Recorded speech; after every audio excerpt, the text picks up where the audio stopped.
We've got some fresh Hey, young I'm talent. Luis. And I'm Luis. And you're listening to the Content is Profit podcast. We spent the last 3 years learning the strategies and techniques from some of the top marketers in the world and how to create content that turns into profit. Ooh. If you would like to learn more about how to turn your content into profit, just go to contentisprofit.com. Oh, yeah. Do it now. It takes 2 seconds. Yep. Do it real quick. We'll be waiting for you. No worries. We'll wait. We're here. Just enjoy the beat. That turned out pretty good. So, for those that are listening for the first time, guys, we actually do our intros live. We don't plug them in. I mean, this is just the third episode, but We might plug them in later. we might plug them in later, yeah. But we decided for now that we're going to do them while we record the podcast just because it brings out energy and it just like get us in the mood to talk podcast. All right. And what are we talking about today? Today, it's actually a sensitive topic for a lot of people when we tell them to publish, go publish, right? Go publish. And it is, people say, but I'm so nervous in front of the camera. Can I do it? Can I do it, Luis? Yes, you can, Luis. For those who don't know, Luis number one over there. We call him Fonzie. Well, I'm technically Luis number two because I'm the youngest brother. Luis number one because you're talking first today. And always. It's okay. Now everybody's confused. If you're watching the video, the one with the beard is Fonzie. Yeah, you can call me Fonzie. And the other one is Luis. That's a story for another day. Okay, so here we go. So, like you said, we actually go into businesses and we work with direct response content. And we talk to different business owners, managers, especially on the fitness industry. And they all want to make more money. They want to help more people. And in the previous episodes, we talked about that attention, right? More attention brings in more clients. Yeah, you need to make noise so people can find out where you are. Exactly. Think about the big companies, right? Big companies, Apple, they make a lot of noise, right? Think about big marketers, right? Russell Branson, he's everywhere. Probably everybody that you follow on social media, they probably make a lot of noise. Someone that you follow on social media that is very recognized in their industry, just look at their social medias, and I'm sure you're gonna realize they do a lot of noise. We'll give you like a minute where you can grab your phone, go to your Instagram, and then go to your best, your favorite guru, favorite like influencer, favorite business coach, favorite fitness coach, and then go look at how often are they posting. What are their stories saying? What are their stories like? How often are they showing on their stories, right? And you'll see what we're saying right now. So, anyways, it's funny because when we go and we tell these business owners, hey, you gotta publish, right? And publish doesn't necessarily have to be live, doesn't necessarily have to be high production video. Yeah, it's consistency. Yeah, and that's a good topic right there. The high production video. I think a lot of people, when you tell them you have to publish, they get scared because they think, oh, but I don't know how to edit. I don't know how to make these pictures look amazing. I don't know how to write good copy, right? And honestly, that is not, like, publishing is not just about high production. I think more important than the high production is the quality of the message. But we're going to get into that a little bit later. You were saying, Luhaniel, sorry for interrupting. No, I was just saying just that. I mean, it's like we're connected. It's like we're brothers. It's like we're brothers. No, but going off of that, right? Like people get so hung up on what is the right equipment, right? I don't have the camera. I don't have the microphone. Like, what microphone are you using? It doesn't really matter. Like, we follow this guy that has millions of followers, and his podcast is 8 minutes long. And he does it on his phone as he drives to work. Yeah. And it is incredible because the value and the message that he shares, that's what really matters, right? So obviously be consistent with the platforms that you're publishing. If it's a blog post, right, just make sure that you have a computer, not a typewriter. Yeah, no, definitely. And I think something that... I don't think Fonzie got the joke, but... Yeah, not a typewriter. Or it's a bad joke. Or it's late in the day. I think something that people need to realize, and we talked about this a little bit in the episode before this one, when we go to fitness studios, right, and you have coaches that they're used to talk to a lot of people all the time, you know, pump them up, get them all motivated for their workouts, and then we would put a camera in front of them, they would get so scared, right? And I think most people's reaction to be in front of the camera is that, just because I think they have some false beliefs in them that they think, what are other people gonna think about me, right? What are they gonna think if I stand in front of this camera and I share my message? And the truth is harsh, but most people don't care. Honestly, most people don't care what you say in front of the camera, your message, right? And or how you look, or how you look, yeah. And by they don't care, I mean in a judgment way, right? Like, they don't care to make negative judgments about it. The people that care is because the message resonates with them and they want to listen to you more. So keep that in mind, guys. Once you step in front of the camera, just think, hey, you know what? It's okay, because nobody's going to be judging me on the other side. They're just going to be relating to my story, to my message, and they probably going to want more help. They want to listen to me more if they stick watching this piece of content. Yeah. So back in the day when I was in the fitness studios and I was managing a couple of them, right? We had the front desk staff, right? That they will, like, it was more of a customer service / sales job. And I was in the back, and then I would come up front and to handle all these customer complaints if they were. And at the end of the day, right, we were the studio that we were working at was like trying to fight to keep those members, right? But there was a day I remember, this lady comes in. She's been a member for almost 4 years since the studio opened, and she just starts going ballistic to like the front desk staff that was there, and this girl is just like sitting there, just looking at this lady, freaking out. Right, she's not responding back. And I just hear this lady just go on and on and on, a couple minutes, just complaining about different changes that happened. It was in our fault. It was kind of like a company policy. And so I come out and I start having a conversation with this lady. Hey, let me help you out, right? Like, what's going on? And this change, trying to explain, why the change happened. There was really legit reasons of why this change happened, but this lady wasn't having it. And at the end of the day, right, we sat there. And I just grabbed a cancellation form. I gave it to her. I'm like, hey, lady, I am sorry you feel this way. Here's the cancellation form. If you don't feel okay or that we're your best choice at the moment, feel free to fill it out. Here's the cancellation policy. And thank you so much for your business. And the lady kind of looked at us. And then she didn't sign the cancellation form. She just turned around and left. She was just mad. She was just mad, right? And then she had to vent. But I think the lesson there is, in the business, you're always going to have a customer, or hopefully never are going to have a customer that is going to be that is going to complain like that. And when that happens is because the message does not resonate. So with the content and the way that you express your message, you're going to be able to filter out people that you don't want as customers, which is great. So by being a little bit of, by being polarizing, right? By dealing and talking to your specific customer, whoever doesn't fit that mold is not going to want to listen to you, and they're just going to wave away to a different person.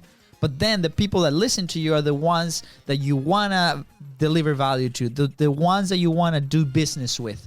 And at the end of the day, that's what we started doing with people that were, complaining. We stopped trying to save them as members, even though they were angry. As soon as it was a big issue, we start presenting them a cancellation form, because it was a client that we were not willing to deal with. We wanted the people that, were good members, that were happy about the value and the product that they were getting. So the same thing is through content. You can put that filter kind of like in front of it. Yeah, I mean, at the end of the day, it's one less headache to not have clients like that, right? And like he's saying, your message is your filter. So you got to be clear in what you're saying. And if you're going to be nervous, scared of what people's going to think about you if you're in front of the camera, maybe your message is not gonna come out the way that you really want to, so you can put those filters in place, so then you can work with people that actually wants to work with you. So again, going back to the main question, can you do it? Can you be in front of the camera? 100%. I mean, we've seen the evolution ourselves. You know, the first few times that we did a live, we were extremely nervous, and I totally accepted. Like, I was very afraid of what other people think about my video, you know.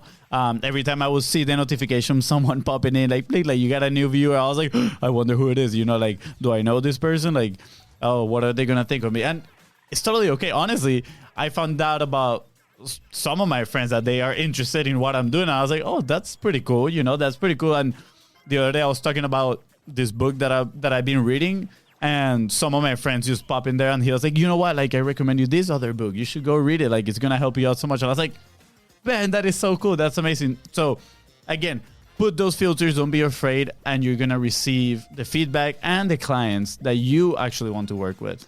Yeah, it's funny, you know, how the content is transitioning to everybody now is a content creator, whatever you do, right? Even if you take a couple of pictures and you post, you know, a couple of pictures a week, you're still a content creator. So we're here to talk about how that content can turn into profit for your business, whatever that means to you. If it's retaining your current members, if it's acquiring new ones.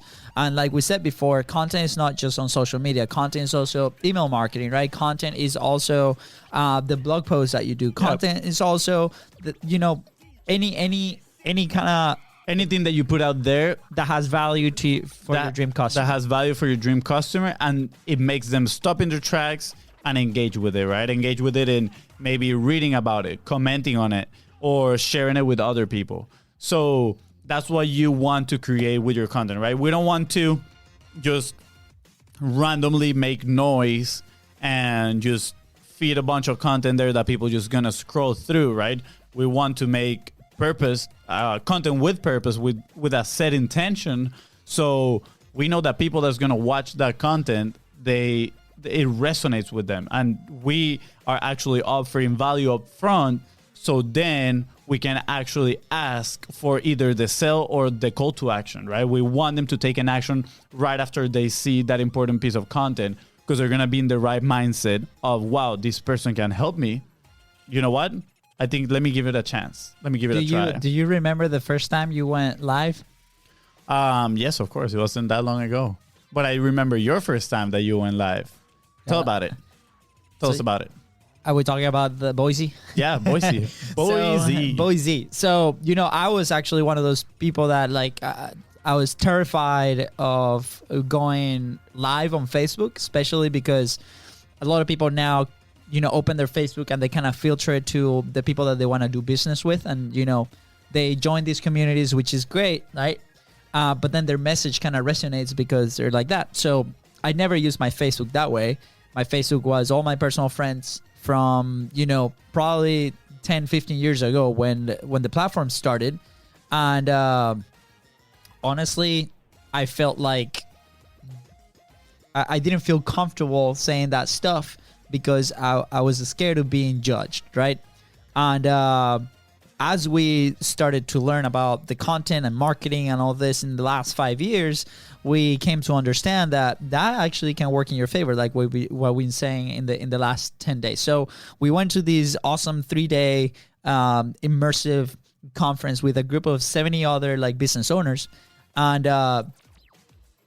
we're listening to all these people speak, and they're massive publishers. Like they publish constantly every single day. Yeah. They have a very specific strategy around it, and everything is geared towards their sales machine, right? And the people that don't want to listen to them, they don't, and the people that do receive a ton of value, and that's great, right? So one of the things was like, okay, guys, you have to publish. Like this guy, Steve, was, and we mentioned him in the last couple episodes, he made $1.6 million inside of a room full of 600 people because he was able to bring his message to those people so he could bring them there for an event. Yeah, right? He managed to deliver his message to all these 600 people that he brought to the event through his content, because that's the only way he could have reached that big of amount of people, right? Like, he was not cold calling them.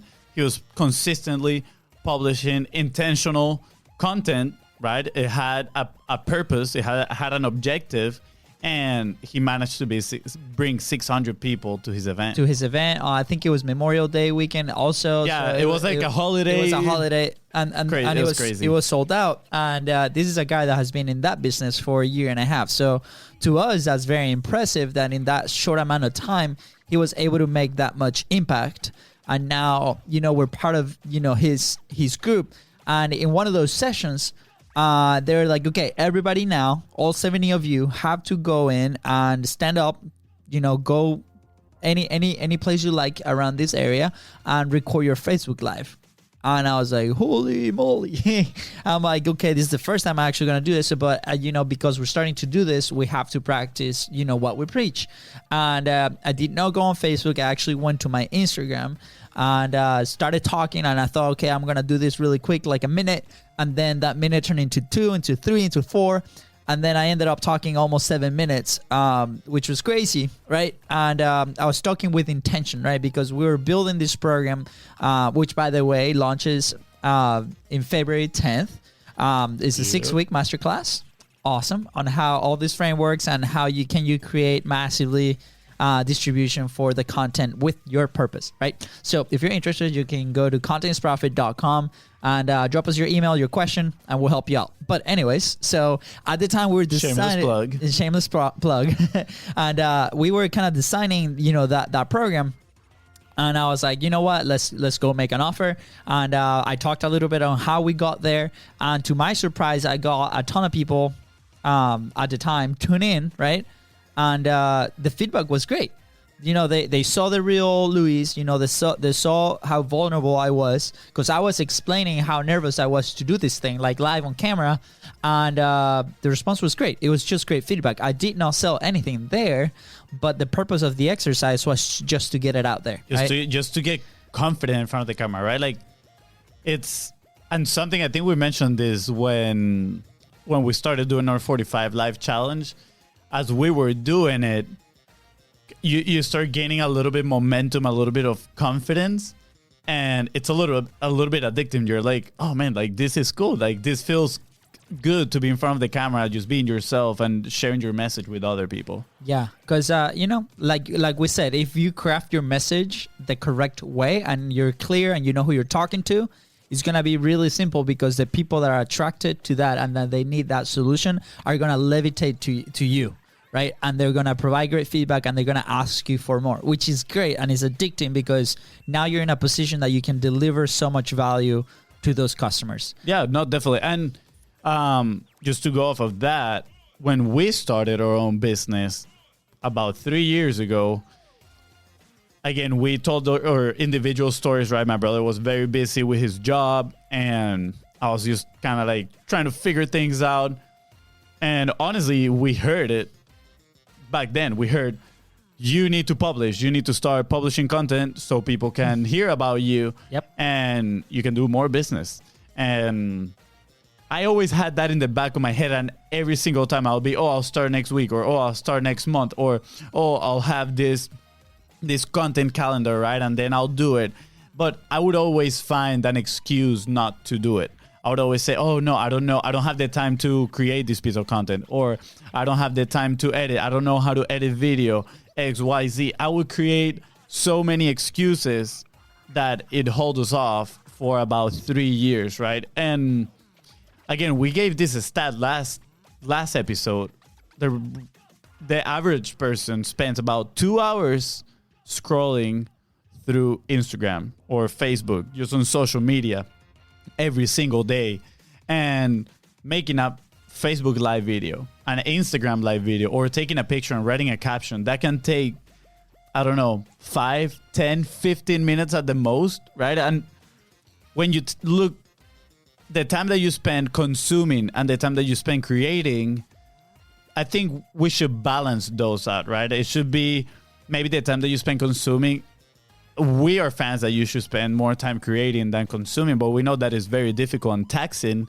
But I mean, start trying to balance it out a little bit, make that effort, right? Because as soon as we started making that effort, we started gaining momentum, not only content-wise and like the amount of content that we're producing, that we're putting out there, but the response of people, the filters that we put. We're starting attracting the people that we want to work with, the people that we love, that we enjoy working with, and it has been a whole different deal. So we are buckling down on this 2020 to create more intentional content, right? I mean, using the frameworks and the structures that we have, that we've learned, to attract the right customers and do what we want.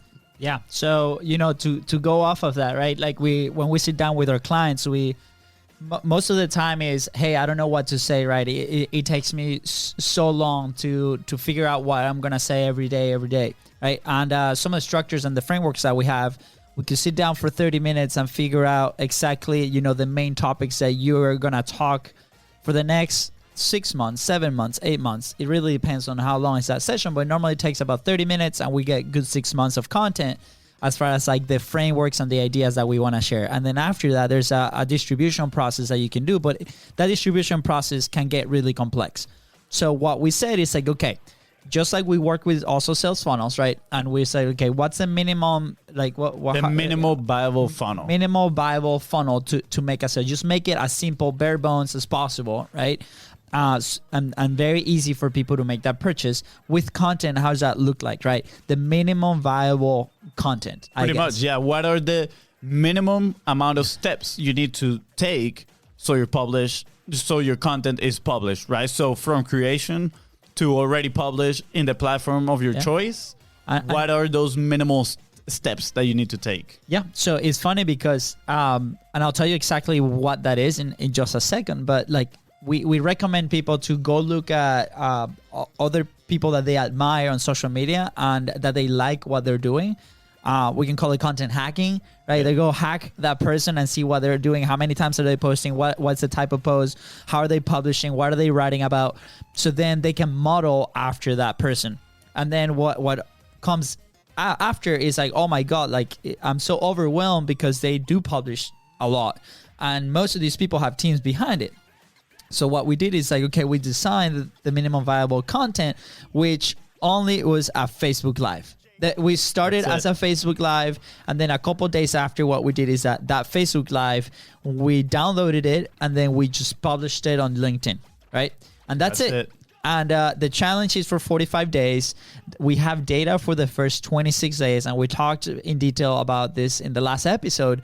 But out of those 26 days, the total amount of production of literally filming the video, putting a quick caption, and then downloading it and putting it on LinkedIn is about 5 minutes a day. 5 minutes a day. And everybody, the average person spends 2 hours on social media every day. So just take 5 to 6 minutes, record a Facebook Live, what can be valuable. And then at the end of the day, like if you have no topic, what happened to you that day? So if you're in the fitness industry, if you own a business, right? Just document what happened in your business during that Facebook Live to your customers. They want to be involved. There's a reason people spend 2 hours in social media, because they have needs and consuming content. They have needs and problems, and they have questions that they want answered, right? So, yes, a lot of social media is for entertainment as well. And if you can make your content educational and entertaining at the same time, it's gonna be amazing. But that deserves an applause. Thank you. Okay. Good. But don't miss the point that you need to create, right? And it doesn't have to be perfect from the get-go.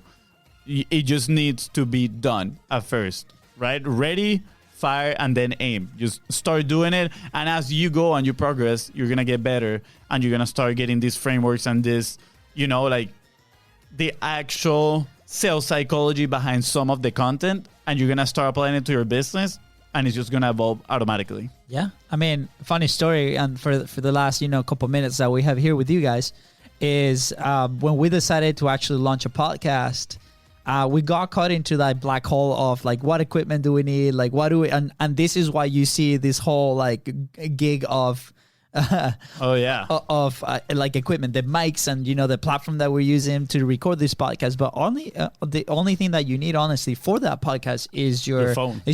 That's Yeah. it. Full transparency moment. Sorry, real quick. Full transparency moment. We actually, we got caught up in the black hole of like, oh, let's get all this equipment and stuff. And I mean, we did. We got the equipment, and we recorded, like, we set it up in my room in our apartment when we didn't have the office, and we actually recorded like 3 episodes, maybe like 3-4 episodes.